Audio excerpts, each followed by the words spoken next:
നമസ്കാരം, ജന്മഭൂമിയിലേക്ക് സ്വാഗതം. ലോക്സഭാ തെരഞ്ഞെടുപ്പ് കഴിഞ്ഞിട്ട് ഏതാനും ദിവസങ്ങൾ പിന്നിട്ടു. എന്നാലും ആരോപണങ്ങൾക്കും പ്രത്യാരോപണങ്ങൾക്കും യാതൊരുവിധ കുറവുമില്ല.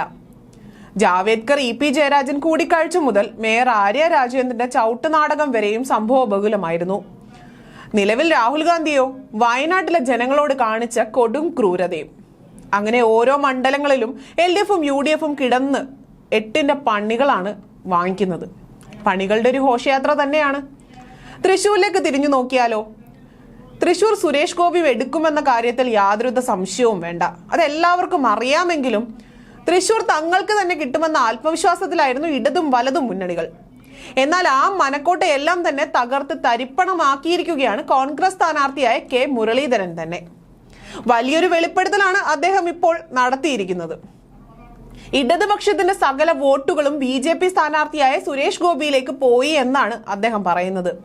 വലിയൊരു തരത്തിൽ വോട്ട് ചോർച്ച ഉണ്ടായി എന്നും പറയുന്നു. അതായത് CPMന്റെ ശക്തി കേന്ദ്രങ്ങളായ നാട്ടികയിലും ഗുരുവായൂരിലുമാണ് വോട്ടുകളെല്ലാം തന്നെ BJPയിലേക്ക് ചോർന്നതായി കെ മുരളീധരൻ വെളിപ്പെടുത്തിയിരിക്കുന്നത്. അപ്പോൾ അദ്ദേഹം തന്നെ ഇപ്പോൾ തുറന്ന് സമ്മതിച്ചു തരികയാണ് തൃശ്ശൂർ BJPക്ക് സ്വന്തമാണെന്ന്.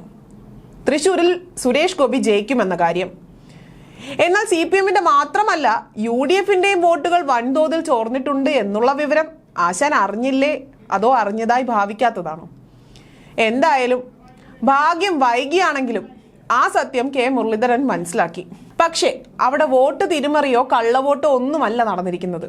തൃശ്ശൂരിലെ ജനങ്ങൾക്ക് ബോധം വെച്ച് തുടങ്ങിയതിന്റെ തെളിവാണ് BJPക്ക് ലഭിക്കാൻ പോകുന്ന ഓരോ വോട്ടും.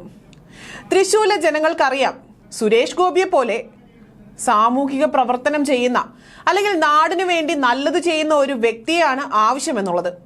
അല്ലാതെ MP ഫണ്ടിൽ നിന്നും കുറച്ചധികം ഫണ്ട് ഉപയോഗിച്ച് സ്ട്രീറ്റ് ലൈറ്റ് ഇടുന്നതിലോ അല്ലെങ്കിൽ ബസ് സ്റ്റോപ്പിൽ ഇരിപ്പിടത്തിനായി 4 കമ്പി വെക്കുന്നതിലോ അല്ല കാര്യം എന്ന് തൃശ്ശൂർ ജനതയ്ക്ക് തോന്നി തുടങ്ങിയത് കൊണ്ടാണ് സുരേഷ് ഗോപിയുടെ പെട്ടിക്കുള്ളിൽ അതെല്ലാം വോട്ടായി വീഴാൻ പോകുന്നത്.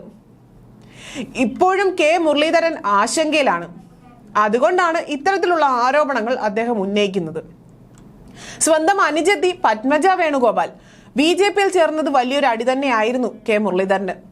അതുമാത്രമല്ല, തൃശ്ശൂരിൽ സുരേഷ് ഗോപിക്ക് വേണ്ടി പ്രവർത്തിക്കാൻ BJP എത്തിയാൽ തന്റെ തോൽവി ഉറപ്പാകുമെന്ന ഭയവും കെ മുരളീധരനെ വല്ലാണ്ട് അലട്ടുന്നുണ്ട്. തന്റെ അച്ഛൻ കെ മുരളീധരന്റെ ഓർമ്മകൾ ഉറങ്ങുന്ന മുരളി മന്ദിരം ഒരു സംഘി കേന്ദ്രമാക്കാൻ സമ്മതിക്കില്ല എന്നായിരുന്നു മുരളീധരൻ പറയുന്നത്. സുരേഷ് ഗോപിക്ക് കിട്ടാൻ പോകുന്ന വോട്ട് വർധനവിൽ നല്ല മനോവിഷമം നമ്മുടെ മുരളീധരൻ ചേട്ടൻ ഉണ്ട് എന്നുള്ളത് അദ്ദേഹത്തിന്റെ വാക്കുകളിലൂടെ തന്നെ വ്യക്തമാണ്.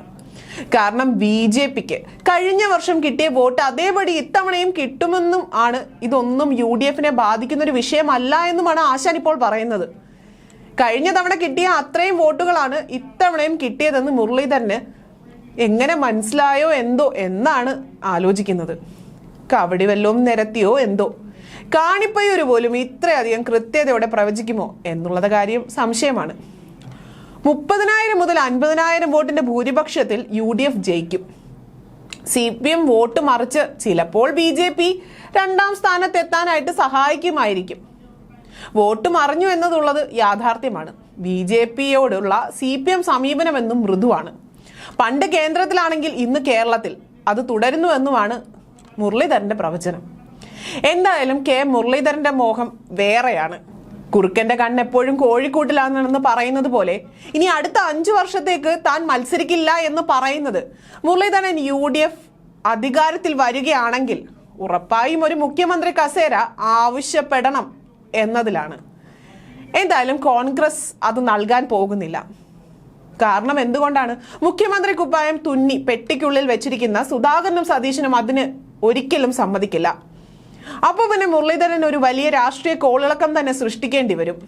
അതെന്താണെന്നായിരിക്കും. പത്മജ വേണുഗോപാൽ പോയതുപോലെ BJPയിൽ പോയി അഭയം പ്രാപിക്കും. അതാണ് വരും നാളുകളിൽ കാണാൻ പോകുന്നത്.